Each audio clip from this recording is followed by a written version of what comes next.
सप्तक क्या है, यानी कि ऑक्टेव। इसका शाब्दिक अर्थ क्या है, संगीत में सप्तक किसे कहा जाता है या कैसे इसका प्रयोग किया जाता है, वो सब आज की इस वीडियो में हम डिस्कस करने वाले हैं। तो शुरू करते हैं आज का वीडियो। सप्तक हिंदी में कहा जाता है और इंग्लिश में इसे ऑक्टेव कहा जाता है। तो सप्तक और ऑक्टेव है क्या बेसिकली। जो संगीत में 7 स्वर हैं, अगर हम भारतीय संगीत की बात करें, हिंदुस्तानी संगीत की बात करें, तो जो 7 स्वर हैं सा रे गा मा पा धा नी। अगर स्वरों पे डिटेल वीडियो चाहिए तो लिंक भी आपको डिस्क्रिप्शन में मिल जाएगा और ये वीडियो आप देख सकते हैं। संगीत के स्वरों के बारे में डिटेल में मैंने बात की है।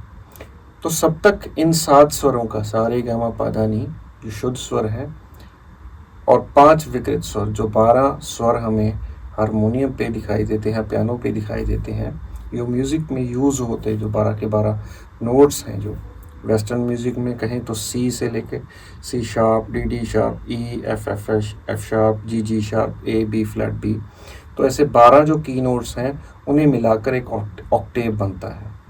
तो ऐसे हिंदुस्तानी संगीत में 7 शुद्ध और 5 विकृत स्वर अगर इकट्ठे समूह में इनको पुकारा जाए तो सप्तक कहते हैं।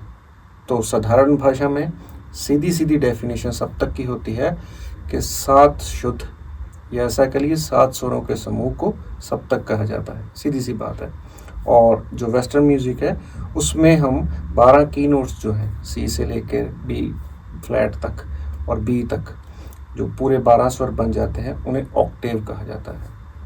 तो अब ऑक्टेव क्लियर हो चुका है। उसके बाद हम बात करेंगे कि हमारे जो ऑक्टेव्स या सप्तक हैं वो कितनी तरह के हैं और इनको सिंगिंग में, वोकल्स में या आवाज़ के साथ इनके साथ हमारा क्या रिश्ता है। तो बेसिकली अगर हम देखें तो 3 जो ऑक्टेव हैं वो वोकल्स में, गायकी में सबसे ज़्यादा प्रयोग में लाए जाते हैं। इसके अलावा अगर आप वेस्टर्न म्यूज़िक में पियानो देखते हैं तो उसमें 7 ऑक्टेव्स का पियानो भी मिलता है बजाने को, और उस ऑक्टेव्स को बजाने में पियानो का एक सिस्टम है, जो पियानो के ऊपर पूरी हम एक वीडियो बनाएंगे, वो डिटेल में डिस्कस करेंगे कि पियानो वो 7 ऑक्टेव्स हैं जो उसको कैसे बनाया गया, या उसकी साउंड को डिज़ाइन करने में या उसकी साउंड को प्रोड्यूस करने में कैसे वो अच्छा रहता है, वो 7 ऑक्टेव्स को जो पियानो के बनाएंगे। और साधारण हमारा जो हारमोनियम है, अगर उसमें देखें तो ज़्यादातर 3 सप्तक होते हैं, ठीक है। उसके ज़्यादा अगर अति ऊपर जाते हैं या नीचे जाते हैं, उनके जो नाम हैं उस चीज़ के बारे में हम बात करेंगे। तो पहले जो 3 सप्तक हैं वो हैं मंदर, मध्य और तार। मंदिर, मध्य सप्तक, तार सप्तक। और जो मंदर सप्तक के स्वर हैं, अगर हम कहें भी 7 स्वर इकट्ठे ही आते हैं। तीनों सप्तकों में सा रे गा मा पा धा नी ही आता है। पहले सा रे गा मा पा धा नी, फिर मध्य सप्तक का, फिर तार सप्तक का। तो ऐसे लिखने में हमें, अगर मंदर सप्तक का सा रे गा मा पा धा नी लिख रहे हैं, कोई भी स्वर लिख रहे हैं, तो उसके नीचे बिंदी लगाएंगे, और तार सप्तक का स्वर लिख रहे हैं तो उसके ऊपर बिंदी लगाएंगे। तो बिंदी जो है वो सप्तक का अंकित चिन्ह है, जो हमें समझाता है कि ये सा रे गा मा पा धा नी जो 7 स्वर हैं वो पर्टिकुलर जो स्वर है वो किस सप्तक का है। मध्य सप्तक के लिए कोई निशान नहीं है, तो उससे हम समझ जाते हैं कि ये मध्य सप्तक का स्वर है, अगर कोई भी बिंदी ना लगी। ऐसे ही वेस्टर्न म्यूज़िक में क्या करते हैं, ट्रेबल और बास क्लेफ हैं, जो क्लेफ नोटेशन सिस्टम है जो वेस्टर्न म्यूज़िक का है। वैसे तो काफ़ी सारे नोटेशन सिस्टम हैं, लेकिन फिर भी एक जो हमें देखते हैं इंटरनेट पे काफ़ी चीज़ें मिल जाती हैं जो, लेकिन पढ़ नहीं पाते बेस क्लेफ, ट्रेबल क्लेफ क्या है या उसको कैसे यूज़ करते हैं, पढ़ते हैं, बजाते गाते कैसे हैं, उसके बारे में भी एक डिटेल्ड वीडियो हमारा बन जाएगा। लेकिन आज का फोकस जो है वो सप्तक पे है। और 3 सप्तक हो गए, मंदर, मध्य और तार। इसके अलावा जो अति तार और अति मंदर, अगर 7 ऑक्टेव्स हम बना लें, ये 5 बन गए, उसके अलावा भी हैं जो वेस्टर्न म्यूज़िक में यूज़ किए जाते हैं।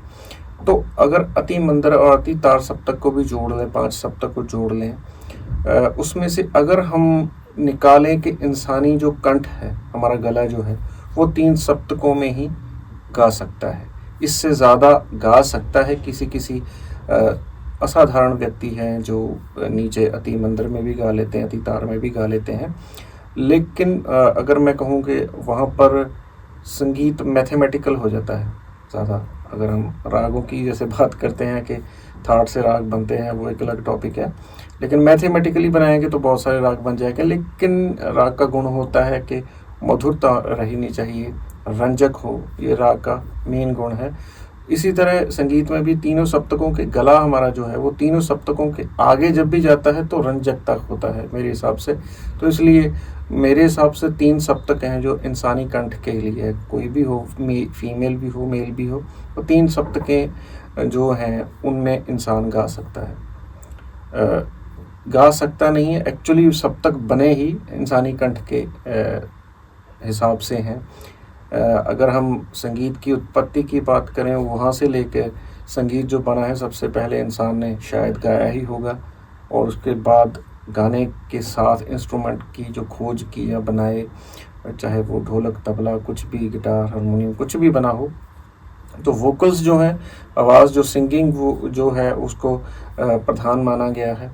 उसी तरह जो ये सप्तक हैं, अगर गले को हम देखें, 3 सप्तकें कैसे बनाई गई हैं, इंसान 3 तरह की आवाज़ें जो निकालता है उसके हिसाब से बनाई गई हैं। अगर मैं साधारण भाषा में बोल रहा हूँ तो ये सीधा सीधा मध्य सप्तक में मैं बोल रहा हूँ। अगर इसी आवाज़ में, इसी फ्रिक्वेंसी, सी रेंज में मैं गाऊँगा तो वो मध्य सप्तक होगी। अगर मैं कहूँ कि किसी दूर खड़े व्यक्ति को मुझे आवाज़ लगानी है तो मैं अपनी विंड पाइप जो गला है उसको थोड़ा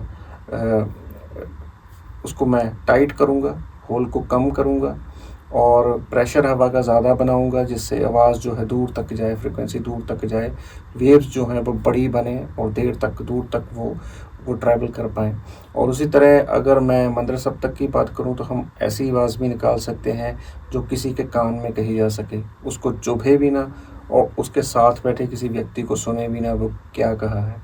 तो इसी तरह जो इंसानी कंठ है वो 3 आवाज़ें जो है निकाल सकता है।